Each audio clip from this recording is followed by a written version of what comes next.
Good evening, I'm Ronke Phillips with the ITV News in London. Police are continuing to question a man they arrested on suspicion of attempted murder after a drive-by shooting at a memorial service in Camden. 4 women and 2 children were injured in the attack. A 7-year-old girl is still in hospital with life-threatening injuries. A warning, Helen Keenan's report includes footage some people may find distressing. This is how a place of peace became a bloody scene. The bang of a shotgun. Their fear is palpable. Fired at a church congregation from a moving car as they run for their lives.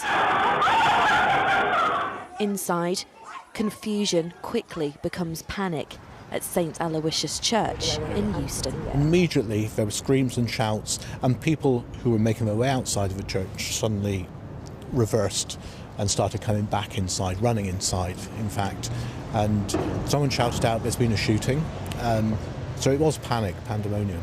Around 300 mourners were leaving the service at this church when the shots were fired. This was gunfire in the middle of the afternoon as women and children came down these steps after paying their respects. A 7-year-old girl has been seriously hurt in the shooting on Saturday. She is still in hospital with life-threatening injuries. A 12-year-old was also injured, along with 4 women. There was lots of ambulances, lots of chaos, people crying. Now we're like, OK, are the kids safe going to and from school? The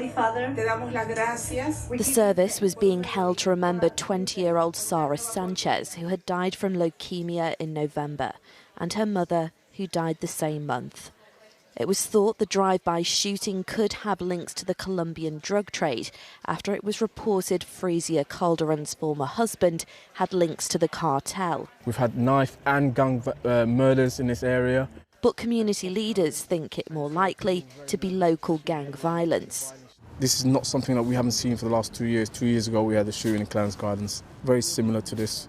The community is very shaken up by it and really frightened. While the mayor says gun crime in London has been going down since he's been at the helm, he admits that's no consolation to those hurt in the church shooting. And there's no consolation if you're this 7-year-old child or her family. My promise is to continue to be tough on crime by investing in the police. This car was stopped by armed police in North London. A 22-year-old man is now in custody, arrested on suspicion of attempted murder. Scenes like these certainly make it appear like there's a growing problem with violence in London, an already solemn day that was struck with even more tragedy. Helen Keenan, ITV News. The O2 Academy in Brixton has had its licence suspended for 3 months after a crowd crush killed 2 people. Lambeth Council's licensing committee made the decision to give police time to carry out its investigation into what happened. Rebecca Ikumello and Gabby Hutchinson were killed last month as fans tried to get into a gig. A 3rd person is still critically ill. The family of a woman who went missing 10 years ago say they've been unable to move on with their lives. Lisa Poor was last seen in Willesden in 2013. There's now a £10,000 reward for information about what happened to her. This report from Faye Barker begins with Lisa's father, Mohammed. My daughter's disappearance is really broken me.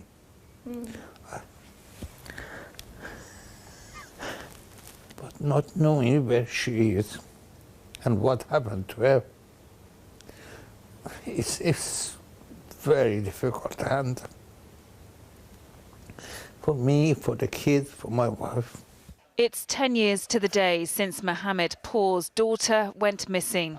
A mother of 3, Lisa would now be 50 years old. She was last seen in the Willesden Green area in 2013. Her father was supporting her financially at the time, and when she didn't show up to collect her allowance, he instantly knew something was wrong. Every day you hope somebody knock on the door and it's her. No. It's a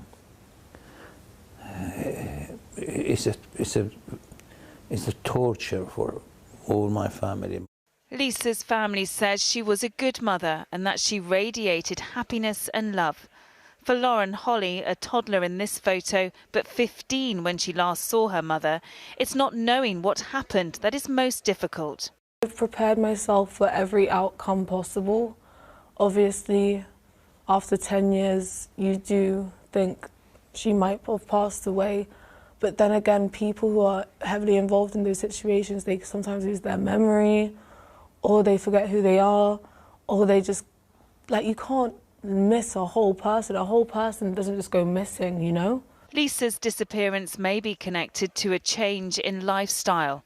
Her life was more turbulent than normal because she'd developed an addiction to drugs.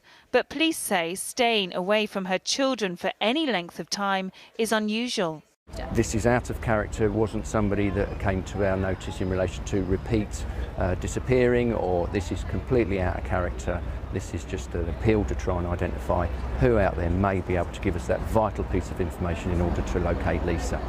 Lisa's children have been left without any parents. Her husband died 4 years ago.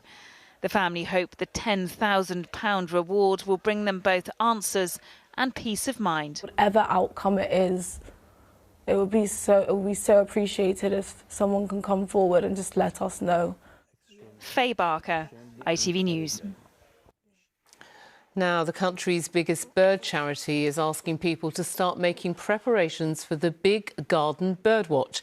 It takes place on the last weekend in January each year, when the RSPB invites people to spend an hour counting wild birds in their gardens or local parks. Sally Williams joined a group of school children for a dry run. Good morning. What do we say to the oak tree? Good morning, oak tree. I'm sorry, but I have to hear that again. Good morning, oak tree. For if there's one thing better than nature itself, it's watching little ones discover it. What can you see? I can't see anything. Can you see any twigs? Yeah. Can you see me? Yeah. I'm probably not quite the young bird she was hoping to spot, but with better eyes than the adults, these kids are handy to have around. Crow. Crow. So maybe I already see a crow. you already saw a crow in a nest. I think you're right. I think there's a nest right up there. Everyone look up. There. Can you see a tail sticking out from that nest right up Yeah, there? there. I see that nest. Coldfall Primary in East Finchley are very lucky to have ancient woodland in their grounds, and they're learning how to bird spot for the RSPB's Big Schools Birdwatch. And they need lots of energy to stay warm. That's right. You see something good? The binoculars may be upside down and back to front, but they don't let the details get in the way. Shall I look? Oh, look, there's some. I found one. Wow, what were they? They were a crow. A crow. Good choice. Questionable data or not, there's a good reason to start them bird spotting this young. Really, we need children to have a relationship with the natural world and the outdoors, and then they start to care about it. And when they care about it, they want to protect it. And hopefully the 38 million birds we've lost from the skies in the last 50 years can be reversed. A necessity if our winters keep getting warmer. That can mean that some birds think, oh, is it breeding season already? So they start to breed earlier, but then their food source isn't around for their chicks. So it has a massive knock-on effect because, of course, garden birds don't exist in isolation. The Great Garden Birdwatch is next weekend and anyone can join in. But for now, covered in a layer of both mud and chocolate, what better way to finish a successful birdwatch than with a toast? Cheers. Sally Williams, ITV News, East Finchley. So, is it the weather for bird watching? Sally's back with the forecast to tell us. ITV London weekday weather is sponsored by Octopus Electric Vehicles. Car, charger and energy. Hello, a very good evening to you. I hope your week got off to a good, if chilly, start. So far, our average temperature in January has been a high of 9 degrees. This week, it's a high of 3 or 4, so quite a bit colder. And to go with that, we have got the return of frosts. In fact, there might even be icy stretches on the roads where we've had a lot of rain and things are damp. In the daytime, some nice sunny spells around, the odd wintry shower passing through of snow or sleet, but generally a lot of dry weather this week. So for tonight, with clear skies outside, bit of cloud, we are going to see those temperatures drop right down to below freezing in the towns and cities, even colder in the countryside. So chillier than last night. Expect that frost tomorrow morning. As I said, there could well be some ice on the roads as well, and maybe even a bit of fog and mist. As the day gets going, there is some cloud initially, but we're going to see some sunny spells developing, but it stays very chilly. Although the winds will be lighter by a touch tomorrow, those temperatures are going to be colder, highs of only 1 to 3 or 4 degrees. And then as we go into the evening, we do it all again. Those temperatures plummet away and the frost returns. And that's a very similar story for the rest of the week. A lot of dry weather, can't rule out a wintry shower, and very cold. That's it. Good night. Sleep well. ITV London Weekday Weather is sponsored by Octopus Electric Vehicles. And that's it from us. We're back on air tomorrow from 6 a.m. Good night.